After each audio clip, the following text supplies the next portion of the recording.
चला तर फार दिवसानंतर पायनॅपल केकची ऑर्डर आलेली बघा.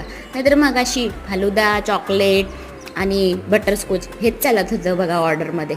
मग काय घेतलं करायला. आणि उन्हाळा आहे ना राव, तर केक सेट व्हायला पण उशीर लागतोय बरं का. आणि त्यांनी मला 12 वाजेनंतर ऑर्डर दिलता. मग काय सर्वात आधी केक बेक करायला ठेवला आणि वाटीमध्ये मस्त पाणी घेतलं माठाचं थंडगार आणि ते फ्रीजमध्ये ठेवलं. कारण की केक सोक करताना आता थंड पाणी वापरा बरं का. त्याने एक नंबर केक सोक होतोय आणि थंडही राहतोय बरं का.